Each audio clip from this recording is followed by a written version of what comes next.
Good afternoon, YouTube. It's afternoon where I am in Oregon. It is a rainy mid-June day. We had some nice weather that snuck up for a little while, and then it just took a vacation. So it's been raining for a few days now, which is alright, I guess, for me. But,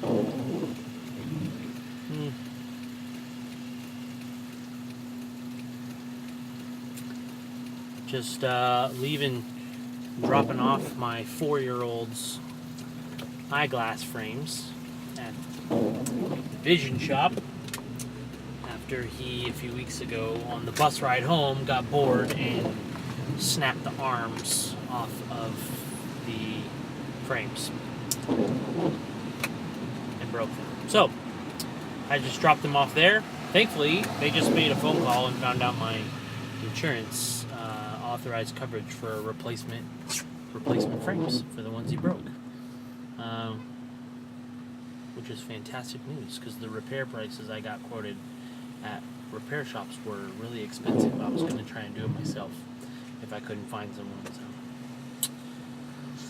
So now I'm just on my way to go hunker down in a coffee shop somewhere and finish my sermon that I get to preach this Sunday from Matthew 23. So that's what I got ahead of me. I thought I got a few minutes because I'm on the other side of town to get to this Vision Shop to where I'm going to study. So thought I'd say hello to the YouTube people.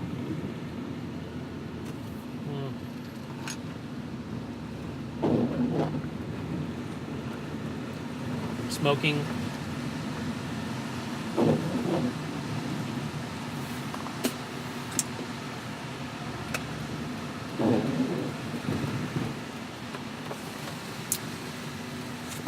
This vintage, I don't really know how old it is, but I know it's one of the older ones because of the way that they're made from the late model ones. Calabrese.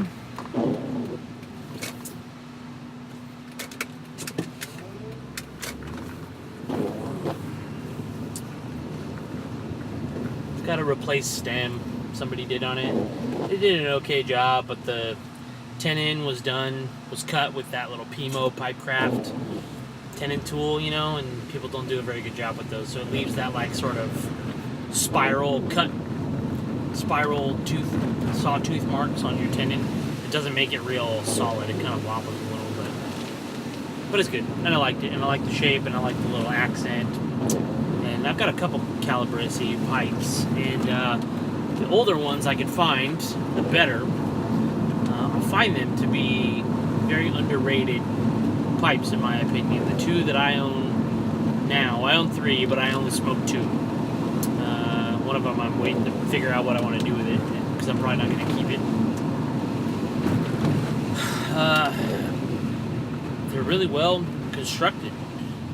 His briars tend to have a bit, usually like a few fills in them, because Calabrese was like his Thomas Cristiano's main brand, but his finest briars went under his own name moniker, Cristiano Pipe. So Calabrese was his standard brand though, and if you can find Cristianos, they're great too. But makes a good pipe. Italian guy, as far as I know, Italian pipe maker out of Florida for a lot of years, and his family just closed his factory recently because if you go on eBay, there's a bunch of Calabrese pipes for sale. Some of them stamped, some of them unstamped, but they're all like $10, $12 a piece because they're liquidating all of their factory stock there. I've bought 2 from those liquidation sales they're doing on eBay, and I know they're liquidating a recently closed factory because I asked them, why do you have all these why do you have all these Calabrese, all these pipes from the Cristiano factory? And they told me they were a family member, or they're selling them for the family who closed the factory. And but I bought 2 of them, and they're okay. They're just the stems. I think at some point they went from hand-cut stems to prefab stems, and not as good. And when they went to their metamorphosis, so whatever, some butterfly-ish name about their filter system when they integrated a filter system. I just didn't care for them as much. It wasn't as good. The quality wasn't as good. The construction wasn't as good. The fit and finish of the parts wasn't quite as good. So I have these 2 that are older ones, and I find them to be really great. The other one I smoke all the time, and it's part of a line that he made called the it's Italian for, I think it's tradesman or craftsman or something like that, but or working man. But it's a really great, well-made pipe, kind of like chunky billiard style with a big, cool metal ring that's cut into the shank, not just slapped on the shank, to keep it from splitting. So you got a lot of years of hard use out of it if you want. And it's a well-made pipe, and I like it a lot. And but this one in particular, I wanted to point out. Oh, I forgot. I'm smoking some McClelland's Balkan Beauty in it. That was just given to me the other day from by Pastor Pipes, who had a couple bowls left in a tin, and he handed it off to me to try. So thank you, Pastor Pipes. It's a good blend. I like it. I packed it in a Franck method today, which I haven't done in a little while, so I'm a little bit rusty at my Franck pack. But it still is smoking quite nice. It's cool, and it definitely find that Franck method definitely opens up it opens up a different sort of bandwidth, power band of flavors out of tobacco. So I like doing it with tobaccos I smoke a lot to see how they taste different packed that way, and it reduces a lot of need for tamping, which is kind of cool too. If you're driving around, which I'm doing right now. So.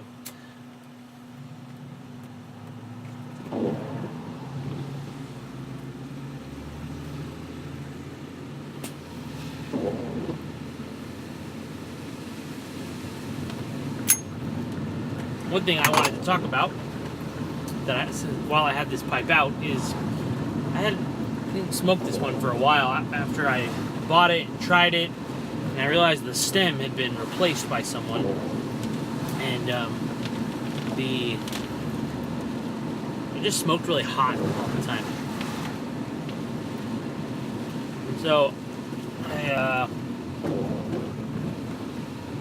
decided to set myself to the task of opening the airway of this pipe and seeing where it must have a constriction somewhere that just makes it get hot and kind of wet. So figuring out what that was. So I usually, if I open pipes up, I almost always open them up to 9/64ths. I like that size airway. I like a big Danish-y draft hole. The challenge is when you want a draft hole that big is to figure out how you're going to get a consistent volume once you get to a part of the bit that's too thin to just send a drill bit through your stem without ruining it. Which if you buy nice pipes, that ones that are made well are fanned out or filed out into that funnel, that fan shape at the end of your mouthpiece.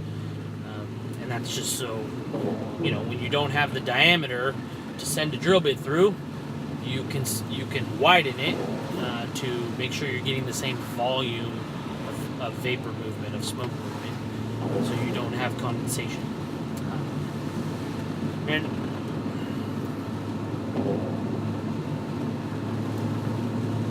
this one I did mostly, but I'm not done with it yet. But I just wanted to try it and see how it was, and it's smoking really great. So I'm not in a huge hurry to get to finishing the job, but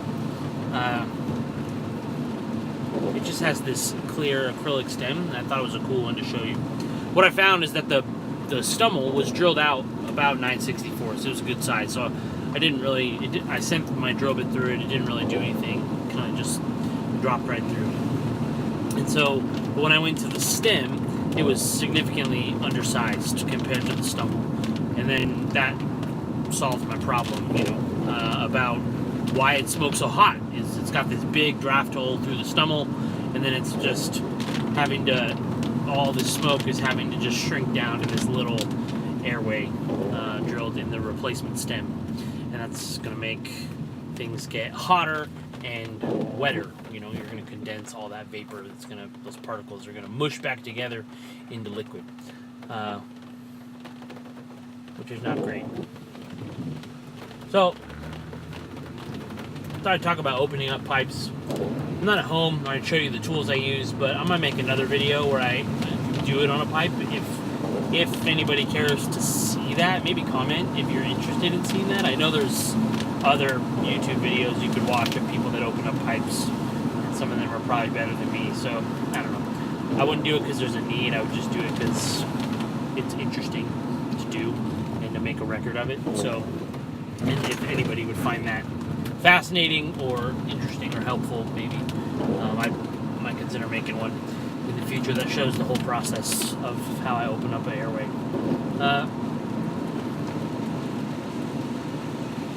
I use a drill bit that I bought specially that is they're really hard to shop for, because your standard drill bits are called taper bit drill bits. If you just go to Harbor Freight and buy a standard set of drill bits, the kind that they are called taper bits, which indicates the point on the end of them. If you don't buy auger bits or Silver and Deming bits. So when I want to buy a drill bit that is tapered to the point, where the shaft of the drill bit tapers down narrower and narrower until it makes a fine pointed drill bit, it's really hard to shop for, because your standard kind of cheapy drill bits are called taper point bits. So it's just confusing. There's a misnomer somewhere that nobody ever corrected. But when you find them, you discover that they are expensive.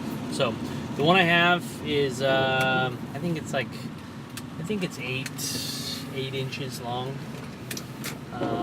Maybe it's a 10-inch drill bit, 9/64 diameter, and it tapers down to a point.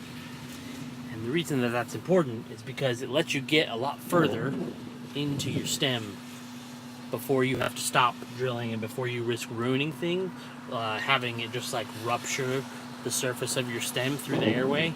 And it also keeps a lot of buildup of the shavings from building up at the front end of the drill bit and making like kind of a mushroom head there, which will also just, when you get to the thinner part of your stem, will just explode your stem.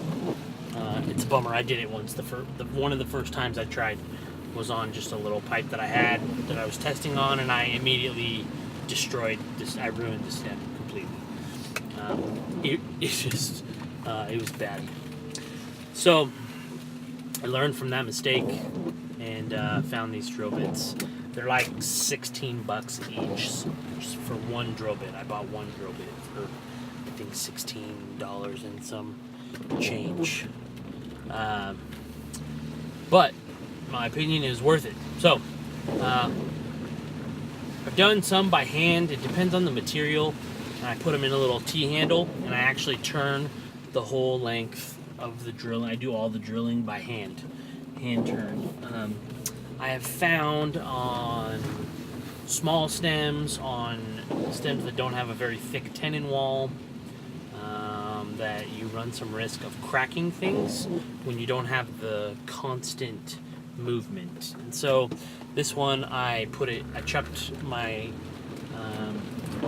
chucked that drill bit into a drill. I think I've showed this in one of my videos where I show my pipe desk.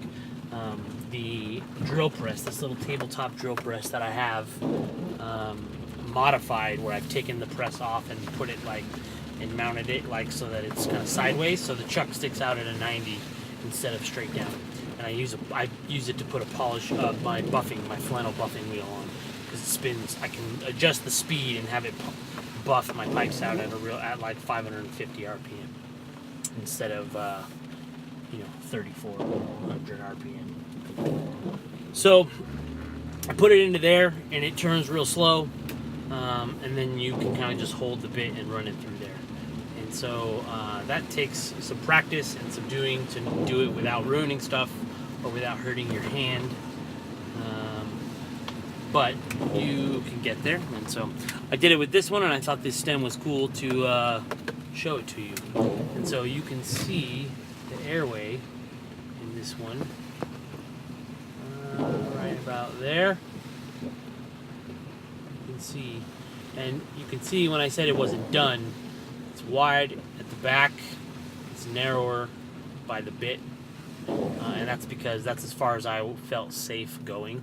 It was kind of to right here, and I did some filing in there, but I haven't set myself to filing the rest of that out, that opening. And so that's kind of the next step that I need to do, is to file that out. And I'll do that soon, but it smokes really good now that it is. So that to say, as soon as I did that, as soon as I opened up the stem, man, it completely changes the way a pipe smokes. And it's pretty much been in my my day pouch, my pipe pouch, for the last couple weeks without rotating it, because I've been smoking it a lot and really enjoying it, because it's so much better than it was. So, that to say, if you have a pipe that smokes hot, or you can just tell the airway is small, or that it has a restriction somewhere, which is probably more common. You have a big airway in your stummel and a small, poorly cut airway in your stem or out at the bit. If you're brave, look up some videos on opening up your airways and open up your pipes and give it a try. Maybe on a pipe you don't care about that much first, or a stem you don't care about that much first. If you're not brave enough to do that, that's okay. It's less brave. That's not really the right word. It's more reckless enough with the potential for success. That's what it is. If you're reckless enough, you might be successful. If you're not, and you have a pipe that you really like but smokes just hot like that, check your airway. You can use just a drill bit to check, if you don't have a micrometer, a caliper, to check the diameter of your airway, and then check the airway in your stem. And if you feel like they're not the same, or the whole thing is too small, if you got a basket pipe that was drilled out at an 1/8 inch or 5/32 and it's hot, you can send it to people to open them up. So your local pipe shop probably has a guy they recommend. Ask them, say, hey, I'd like this pipe opened up. Do you recommend somebody locally? Or I'm sure I imagine that folks like Briarville probably do it, and some of the other, whoever your preferred, most recommended pipe repairman is. So I think that's my content for the day. Don't be afraid to open up your airway, because a beautiful pipe that smokes terribly is a terrible pipe. Grace, peace, and pipes.